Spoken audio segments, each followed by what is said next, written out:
In 1961, 155 young Irish troops were sent on a peacekeeping mission to a small village called Jadotville, Katanga, present-day Democratic Republic of Congo. Their orders were to secure the village and protect the local population from the Congolese army.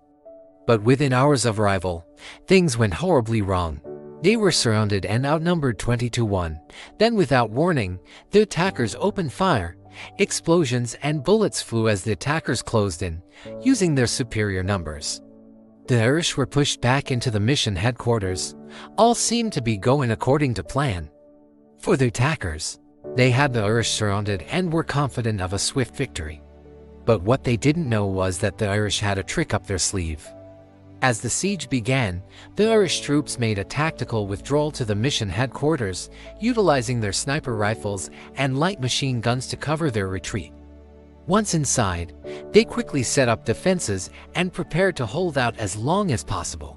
Despite being vastly outnumbered and under heavy fire, the Irish troops held their ground. For 5 days they fought back against their attackers, inflicting heavy casualties.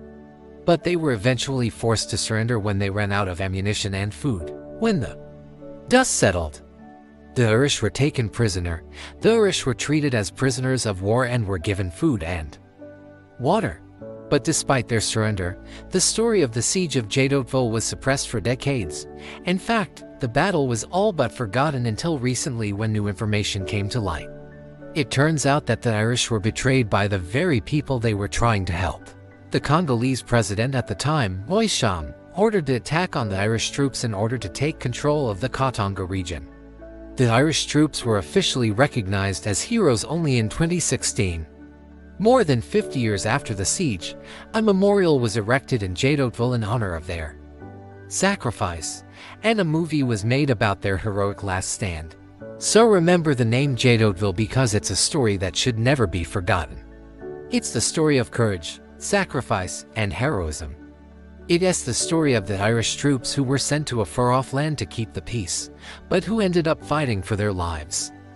It's a story that almost ended in tragedy, but which ultimately became a story of triumph over adversity.